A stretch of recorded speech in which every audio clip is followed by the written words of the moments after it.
भारत की जबरदस्त वापसी से दुनिया हैरत में। भारत में आई डॉलर की सुनामी। अरब देश की जीडीपी से 4 गुना ज्यादा खजाना भारत के पास। वहीं कबाड़ फाइटर जेट लेकर इंडिया को घेरने चले थे चीन पाकिस्तान। म्यांमार ने कहा रद्दी है चीन का विमान। कबाड़ निकला चीन पाकिस्तान का तैयार किया हुआ लड़ाकू विमान। दोस्तों, भारत के लिए बहुत बड़ी खबर आई है। खासकर रिजर्व बैंक और भारत सरकार के लिए एक बहुत बड़ी राहत है, क्योंकि अगर इस हफ्ते ये बड़ी खबर नहीं आती तो हमारे लिए बहुत बड़ी मुश्किल खड़ी हो जाती। न सिर्फ भारतीय रिजर्व बैंक मुश्किल में फंसता, बल्कि भारतीय अर्थव्यवस्था पर भी सवाल खड़े किए जा सकते हैं। लेकिन अच्छी बात यह रही कि हमें यह खुशखबरी आज ही मिल चुकी है।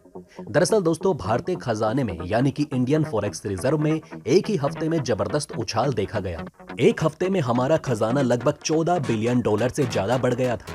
और ये भारत के लिए बड़ी खुशखबरी थी, क्योंकि पिछले एक साल से भारत का खजाना बुरे तरीके से क्रश कर रहा है।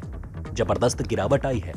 आप जानकर हैरान होंगे कि हमारा खजाना अब से कुछ महीने पहले लगभग 640 अरब डॉलर हुआ करता था, और वो पिछले एक साल में लगभग 110 बिलियन डॉलर गिरकर लगभग 529 बिलियन डॉलर आ चुका है। ये एक मैसिव गिरावट थी, लेकिन उसके बाद भारतीय खजाने ने पिछले हफ्ते रिकवरी स्टार्ट कर दी और एक हफ्ते के अंदर ही 14 बिलियन डॉलर की इसमें बढ़त देखी गई। ऐसे में इसका हर हफ्ते बढ़ना जरूरी है, भले ही 1 बिलियन डॉलर ही क्यों ना हो, लेकिन बढ़ना चाहिए। और आज इस हफ्ते का डाटा निकलकर सामने आ चुका है, जो बहुत ही ज्यादा खुश करने वाला है। दरअसल रिजर्व बैंक ऑफ इंडिया ने दूसरे हफ्ते के डाटा रिलीज कर दिए और इसके हिसाब से भारत का खजाना 7 दिनों के अंदर लगभग 20,000 करोड़ रुपए से ज्यादा बढ़ चुका है। यानी कि अगर हम डॉलर की टर्म में बात करें तो लगभग 2.5 बिलियन डॉलर से ज्यादा, और इसी के साथ भारत का खजाना अब टोटल लगभग 547 बिलियन डॉलर पर पहुंच चुका है। और आने वाले एक हफ्ते में बताया जा रहा है कि ये 550 बिलियन का मार्क क्रॉस कर देगा। और अगर आप जानना चाहते हैं ये कितना बड़ा नंबर है, तो हमारा पड़ोसी है पाकिस्तान। अगर आप पाकिस्तान की टोटल जीडीपी को 3 बार खरीदोगे, उसके बाद भी बहुत सारी रकम हमारे पास रह जाएगी। इतना ही नहीं, पूरे वर्ल्ड में जितने भी तेल बेचने वाले देश हैं, उनमें सऊदी अरेबिया के बाद दूसरा सबसे अमीर देश है यूएई, यानी कि यूनाइटेड अरब अमीरात। इसके एक शहर का नाम आपने खूब सुना होगा, दुबई। तो यूएई के जो टोटल जीडीपी है वो 350 बिलियन है, यानी कि उनकी जीडीपी के बाद भी 200 बिलियन डॉलर भारत के पास कैश में बचेंगे। इतना ज्यादा तगड़ा खजाना है भारत का इस समय। हालांकि आपका सवाल होगा कि पहले हफ्ते में तो हमारा 14 बिलियन डॉलर बढ़ा था, लेकिन पिछले हफ्ते ये सिर्फ 2.5 बिलियन ही बढ़ा है। तो शुक्र मनाइए कि ये बढ़ा है, क्योंकि जिस हिसाब से ग्लोबल सिनेरियो चल रहा है और अमेरिकी डॉलर मजबूत होता चला जा रहा है, उससे दुनिया के लगभग हर एक देश का खजाना 5 से 10, 15, 20, 25 बिलियन डॉलर के हिसाब से गिर रहा है। ऐसे में हमें शुक्र मनाना चाहिए कि भारतीय खजाना गिर नहीं रहा। वहीं दूसरी बात यह है कि एक तरफ जहां भारतीय खजाना स्टेबल हो चुका है, दूसरी तरफ भारतीय रुपया जो डॉलर के मुकाबले बहुत तेजी से गिर रहा था, वो भी संभल चुका है। आप अपनी स्क्रीन पर देखिए ये ग्राफ। अब से एक महीना पहले भारतीय रुपया डॉलर के मुकाबले लगभग 83 पर पहुंच चुका था, लेकिन अब ये धीरे धीरे संभलकर 81, 81.5 के आसपास आ चुका है। इसलिए ये खबर भारतीय अर्थव्यवस्था के लिए राहत देने वाली है। दोस्तों, इंडियन फॉरेक्स रिजर्व के धीरे धीरे स्टेबल होने पर आपकी क्या राय है, हमें कमेंट बॉक्स में जरूर बताएं। बहरहाल बढ़ते हैं हमारी दूसरी खबर की तरफ। दोस्तों, पाकिस्तान की हर चाल भारत के खिलाफ होती जा रही है, और इसमें उसका साथ देता है सदाबहार दोस्त चीन। दोनों का मकसद एक है, भारत। चाहे आतंक को बढ़ावा देना हो या फिर कोई नई टेक्नोलॉजी का इस्तेमाल करना हो, सब भारत के खिलाफ होता है।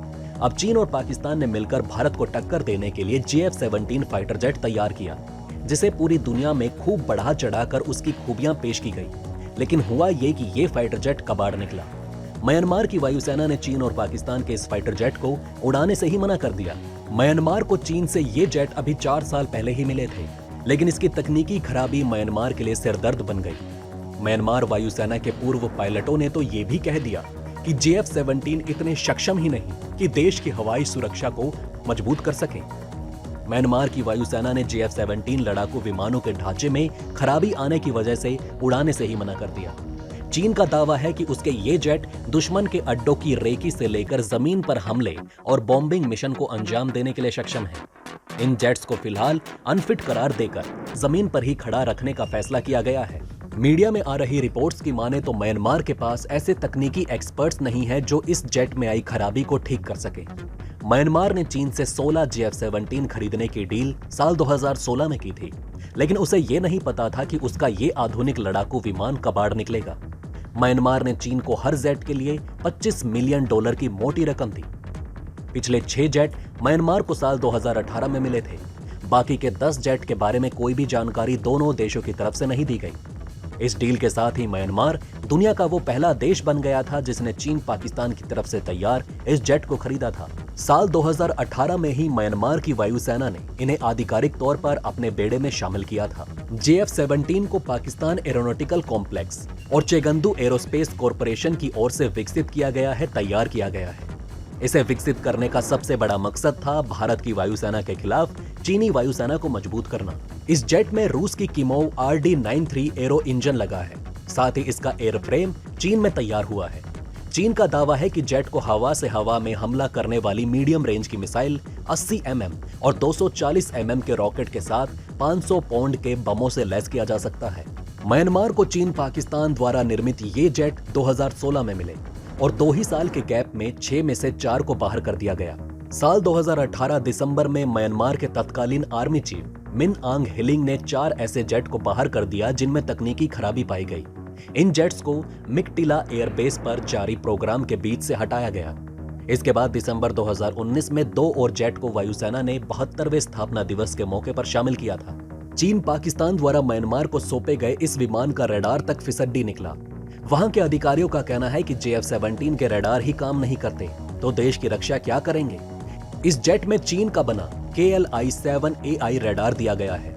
एक्सपर्ट्स बताते हैं कि इस रडार की क्षमता बहुत ही खराब है और इसके रखरखाव में भी समस्या आती है। इस एयरक्राफ्ट में बियॉन्ड विजुअल रेंज यानी कि BVR मिसाइल या फिर हवा से दुश्मन का पता लगाने वाले इंटरसेप्शन रडार भी नहीं है। म्यांमार एयरफोर्स के एक पायलट की माने तो वेपन मिशन मैनेजमेंट कंप्यूटर में खराबी आने की वजह से BVR मिसाइल की लॉन्चिंग जोन में फुस हो गई। जेट का एयरफ्रेम भी कभी भी खराब हो सकता है। इसके विंग टिप्स और हार्ड पॉइंट्स भी खामियों से भरे हुए हैं। दोस्तों, कई मौकों पर चीन और पाकिस्तान ने भारत के तेजस से मुकाबला करने के लिए अपने JF-17 को उतारा। अब आप खुद देख सकते हैं कि ये भारत के आगे खड़ा होने के लायक है या नहीं, और चीन इससे भारत की वायुसेना को चुनौती दे रहा है। वैसे इससे अच्छा मजाक हो भी नहीं सकता। आपका इस बारे में क्या कहना है, हमें कमेंट में लिखकर जरूर बताएं। बहरहाल दोस्तों, इस वीडियो में बस इतना ही। वैसे आपका इन खबरों के बारे में क्या कहना है, हमें कमेंट में जरूर बताएं। वहीं अगर आप चाहते हैं कि ऐसी इन्फॉर्मेशन ज्यादा से ज्यादा लोगों तक पहुंचे तो इस वीडियो को शेयर जरूर करें। और अगर हमारी ये वीडियो आपको पसंद आई हो तो लाइक करना ना भूलिएगा। साथ ही अगर अभी तक आपने हमारे चैनल को सब्सक्राइब नहीं किया है तो प्लीज हमारे चैनल को सब्सक्राइब जरूर करें। खुश रहें, अपना ध्यान रखें। फिर मिलेंगे एक नई इन्फॉर्मेशन के साथ। तब तक के लिए जय हिंद, जय भारत।